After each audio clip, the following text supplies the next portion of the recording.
Hi, what's up you guys? I hope you all are having a great day today. So for this video, I'll be doing my second installment of female rap quarterly rankings. In case you missed the last one, this is where I share my subjective rankings on all the songs dropped by some of the female rappers in the second quarter of 2024. Essentially, I'm just going to give my brief personal opinion on these songs as well as list my top 3 faves and my bottom 3 least faves for majority of the female rap songs released from April to June of 2024. But before we jump into everything, I just want to remind you guys that one, this definitely isn't every single song dropped by every single female rapper, but a good majority of them. I know I left out some releases, but these are, in my opinion, some of the more notable releases from this quarter. 2, I'm not covering any features in this ranking unless it's a female rapper featured on another female rapper song. Something like the Fisher remix, for example, won't be discussed as it's a female rapper on a male rapper song. And 3, I just want to remind y'all that this is solely my personal opinion and the rankings are made purely off my own enjoyment of the songs.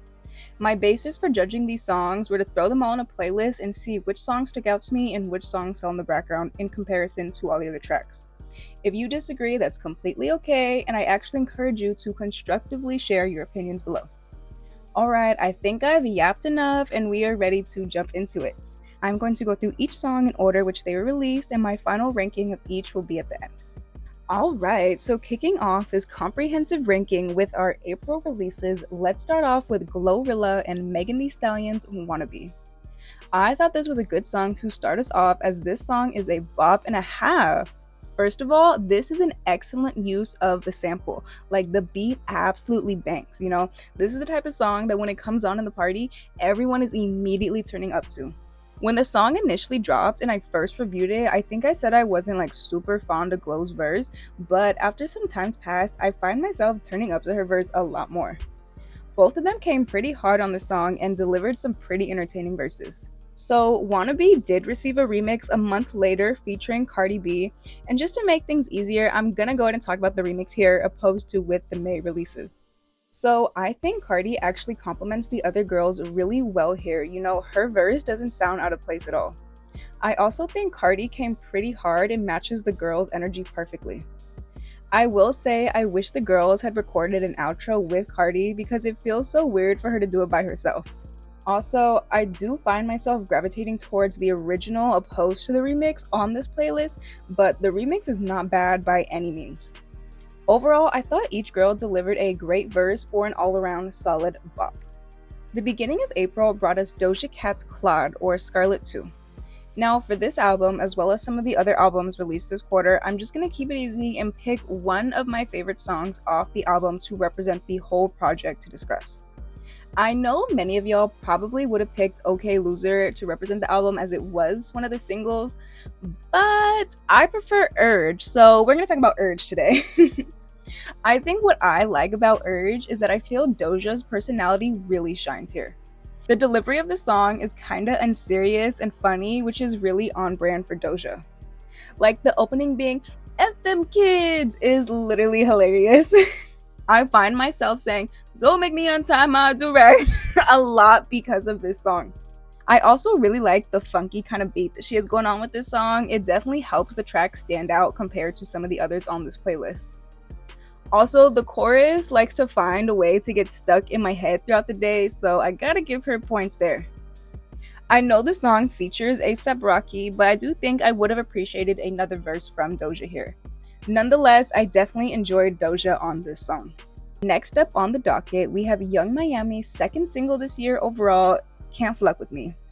So I'm gonna be so honest with you guys, I really wanted to come on here and completely shit on this song because I'm gonna just keep it real from the jump. I don't really like it, but I have to give her an undeniable amount of credit when I say that the chorus and the beat to this song eat. First of all, the beat's crazy. Like, I love like those real trap sounds like this, but I do think the beat is carrying like most of my enjoyment for this song. I think if it had a different beat, I probably wouldn't tolerate it as much as I do. Also, the chorus is catchy. Like, I be catching myself in the mirror talking about these hoes can't fuck with me. I have to give Miss Miami her credit there. She really makes me believe that these hoes cannot fuck with me. But I do have to say that I do not like her verses at all. Like, I be bopping to the chorus until she starts rapping. I'm sorry, I know that sounds mean, but I just find her verses to be boring and unoriginal. It feels like the stuff that I've heard Young Miami rap about in the past. It's just kind of basic to me. Overall, I'm kind of conflicted on this track because I want to like it, but the qualities that I do enjoy just aren't enough to make me want to listen to it often. Alright, next let's get into Monaleo's Ranchero. Now, y'all know I love me some Monaleo. She's honestly one of my personal favorite rap girlies, but I do have to be honest when I say that this is just not one of my favorite songs from her. I think she's delivering some pretty solid lines here. I especially like the best cookie in the world line. I also really like the second verse she has, where she's like, hood dude sending memes. He's like, that is so you. But overall, the song just isn't as catchy as some of her others, and I don't really find myself wanting to return to it, both on this specific playlist as well as just in general. I will say I do like her energy on this song because, I can always count on Monaleo to come through with some real cocky type shit, really shitting on these dudes. But overall, this just isn't a bad song by any means, but it does lack replay value for myself, and it simply just doesn't really stand out amongst the others. So for the second album that I want to talk about today, we have Anycia's Princess Pop That. Now, I'm not gonna lie, I wanted to pick Back Outside as the representative for this project, as that is my favorite song off the project, but that technically came out in February, and I figured it was only right to talk about a new song. So for Princess Pop That, we are going to be talking about ATM. Huh? I don't do it as good as her. Sorry y'all, I had to. I just love that ad-lib from her. Anyways, I love the energy that Anycia brings here. The song is so chill, yet it makes me want to turn up at the same time. I don't know if this reference is too niche, but do y'all remember that dance that they would do for the 1600 Degree song on TikTok? That's literally how I dance to this song whenever it comes on. Anycia has a real down-to-earth energy about herself, and I think that really shines in this song. Honestly, her down-to-earth energy shines throughout the entire project. The whole tape is something I'll just put on when I'm just chilling, relaxing, and I can just play all the way through, and it has such a nice vibe to it. The energy that Anycia brings on ATM, as well as the entire Princess Pop That project, is quite refreshing, to be honest, and it's probably one of my favorite songs that I find myself coming back to the most. I wanted to end April with a banger, so let's get into JT's Okay! If we want to talk about catchy ass, hype ass bops, we gotta talk about Okay. I cannot even put into words to describe how much that JT just devoured this song. I know I said this in my initial review, but I absolutely love how much this song reminds me of like early 2010s trap music. Like, this is the type of music that speaker knockers would make, and I'm just living for it. Like, the song is literal definition of a club banger, and I cannot help but turn up when listening to it. I don't care if I'm in the shower, like, I don't care where I am. The moment I hear, where my bad bitches at, I'ma turn up. I think this song upkeeps the traditional City Girls energy that many know JT for, but it's still unique to JT's solo sound. And let's not forget the extended version that we got from JT that she also snapped on. All around, Okay is a really strong single and my personal favorite of JT's work. JT really did her big one with this track, and I am more than geeked to hear what else City Cinderella has to offer. And before we move on, I just gotta ask y'all, is this bitch okay? Alright, so moving into May, the next song we have is Ice Spice's Gimme a Light. Now this song, as well as the next song that I'm going to get into, I was a little bit more excited for than usual as they were announced to drop on my birthday. Now, I love me some Ice's Spices, but I don't think this was quite the birthday present I was hoping for. As a self-proclaimed Ice Spice apologist, I don't think this song was as bad as everyone online was making it out to be. But it's also nowhere near her best song. To me, it sounds just a little bit more like an album track opposed to a single to promote an album. I think I just so desperately want like a In Her Mood or like a Fisher remix, How High type of sound from her, because I think that's really what she excels in. Gimme a Light honestly just sounds like it wants to be Deli, but I don't get the same like turn up feeling I do with Gimme a Light like I do Deli. Parts of the song are catchy, and I think that's why I don't mind the song, but yeah, it's just nowhere near one of her better songs. The song simply doesn't have the same replay value a lot of her other tracks do, and it doesn't really stand out to me on the playlist overall. Now, the same day that Gimme a Light dropped, we also received Megan Thee Stallion's second single this year, Boa. Now, I feel like not too many people were feeling this song when it first dropped, but honestly, I really like it. Boa has that energetic and fun energy that I just love from Megan. You know, she's talking her ish, she's making me feel real cocky. I actually find the womp womp womp womp part to be super catchy. Honestly, it gets stuck in my head quite a bit. I can see where a lot of people are coming from with their critiques of this song, as yes, it's not super like game changing, and we've heard other songs from Megan similar to Boa, but in my opinion, the song is still pretty fun. Boa kind of reminds me of Thought Shit, at least in like Megan's overall energy, and that is one of my favorite songs by her, so I do really like Boa. I kind of don't care what anyone has to say, this was one of my favorite performances of Megan from this year. Okay, so now for an overall change in sound, let's talk about Saweetie's Nani. Phrasing it like that will never not make me laugh. No, but for real, out of every single song on this playlist, this one stands out the most because its sound and its overall approach is so sonically different than every other song. Like, Nani is that pure pop rap hybrid sound that Saweetie just does so well. Nani, in my opinion, is what I think of when I think of like a summer song. You know, it's so light and airy, and the overall pop sound is just kind of refreshing. And this is coming from someone who would tell you that they normally don't really care for that pop rap fusion. I know Saweetie received some flack for the song sounding like mall music, but honestly, I don't really care. I salute Saweetie for doing something different than what everyone else is doing, especially within this quarter. Nani most definitely is a redemption from her last single from last quarter, and honestly, with summer here and just the overall fun nature of this song, I think Nani is just very refreshing in general. Alright, and concluding the month of May, let's get into Coi Leray Lemon Cars. Now, Lemon Cars by Coi Leray is definitely a song. I'm just gonna be blunt here. I really don't know how to like beat around the bush with this one. This is just not a good song in my opinion. I honestly find the song overall to be kind of boring. Like, to keep it so for real with you guys, this is like the one song on the playlist that I could not finish all the way through whenever I tried to listen. Like, I had to force myself to get through the whole song during my listen throughs. I honestly don't know what Coi was aiming for with this song. I'm not sure what the artistic direction was supposed to be. This song also just sounds incomplete to me. Like, the whole thing was just a miss. Whenever I first heard the track, in my notes, I literally wrote snooze fest, and I think that just kind of sums up my feelings for Lemon Cars pretty well. Alright, y'all. We're in the final stretch. Let's kick off June with Latto, Flo Milli, and Megan Thee Stallion's Sunday Service remix. Now, I was pretty excited for this song to drop, as y'all know I love these all-female rap collabs. But I have to admit, I was a little confused as to why they chose Sunday Service to remix due to the age of the song overall. But I must say, this is one of the few remixes that have come out from this year that I actually enjoy more than the original.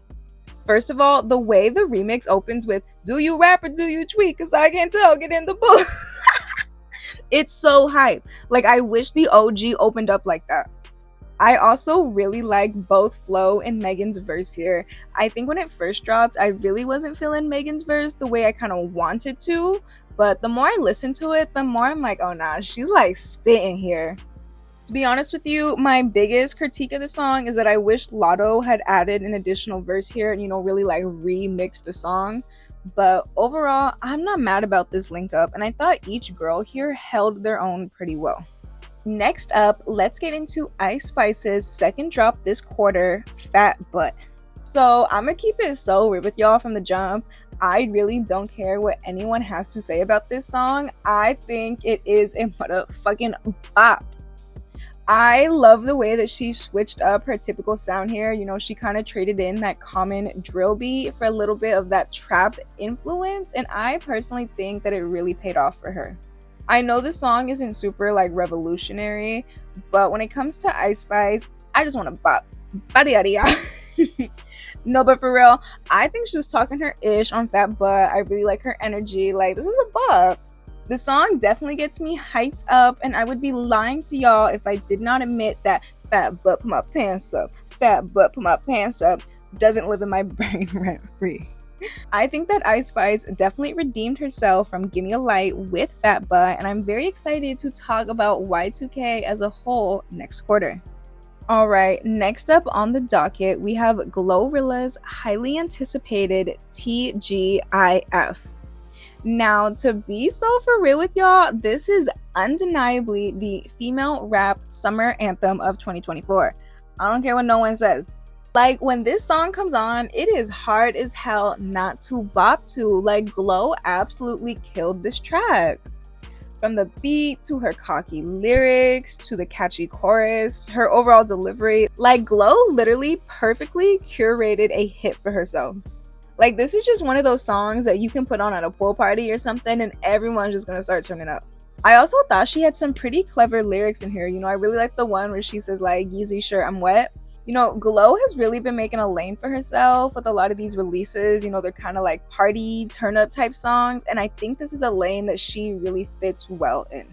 There honestly isn't much more I can comment on because I honestly feel like a great song just speaks for itself. Alright, for our second to last entry from June, we have Cupcakke's Grillin' 2. So I chose this track to represent all of Dauntless Manifesto, even though I must admit that it is not my favorite song on the album. I still want to make a review on the album, so I think I will save that for that video, but I felt like it was appropriate to talk about Grillin' 2 as it is the sequel to a fan favorite. Now, the original song is honestly one of my favorite Cupcakke songs ever, so I was more than excited to finally hear the sequel.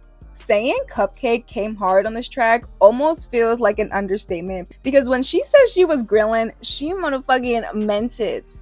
Her energy here was everything. Like, she was hyped from the start to finish. She absolutely killed this song.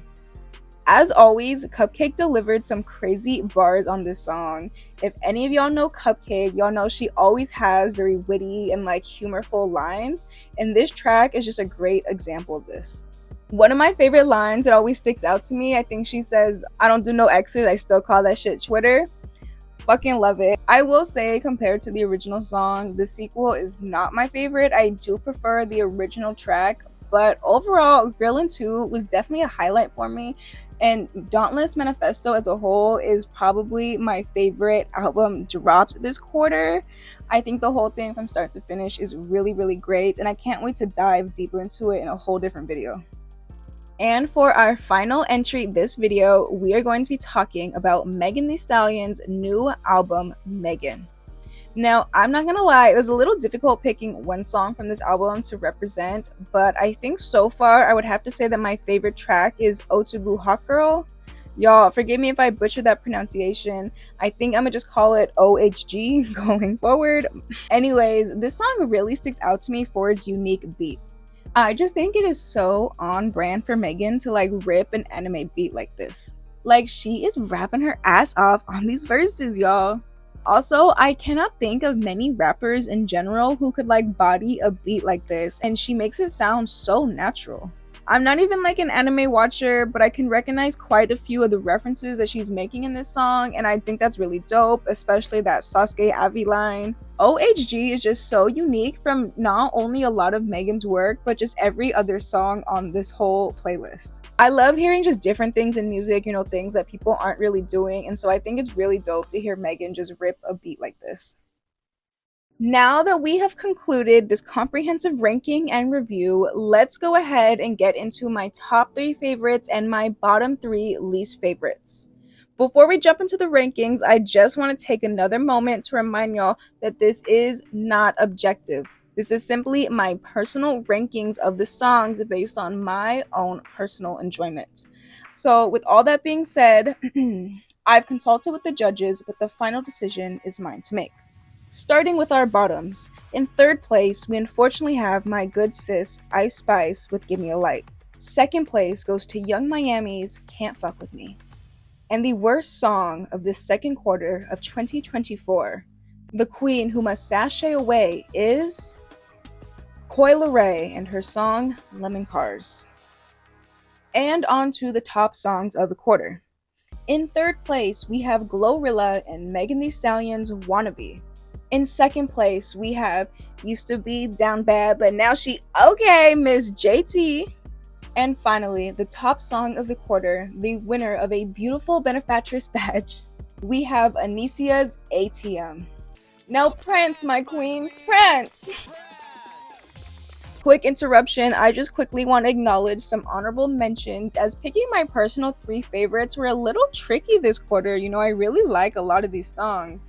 So I just want to give a quick shout out to TGIF by Glorilla, Grillin' 2 by Cupcakke, and OHG by Megan.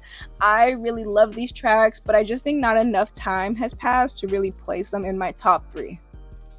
Alright, and we have finally made it through most of the female rap releases from April to June of 2024. Overall, this was a pretty solid quarter for female rap. You know, I definitely like this set of releases a lot more than last quarter's. Like, despite a few songs here and there, this playlist absolutely bops. I think with summer approaching, the girls just really wanted to get in their fun, playful bops out there, and I am here for like almost all of these songs. If you made it this far in the video, first of all, thank you so much, and second of all, please let me know your personal opinions of all of these songs from this quarter. I definitely had a lot of fun making this video, and I can't wait to do this a third time in a few months. If you were curious what my overall ranking of every song compared to each other was, I made a little tier list, and I'll go ahead and insert that here for you guys. Just a quick reminder that this was all simply subjective, which is my personal opinion of each song, ranked, reviewed, all according to my personal taste. But I definitely want to hear your personal favorites and your personal least favorites of this quarter. Thank you so much for tuning in. I really appreciate it, and hopefully I see all of you guys in the next one. Peace!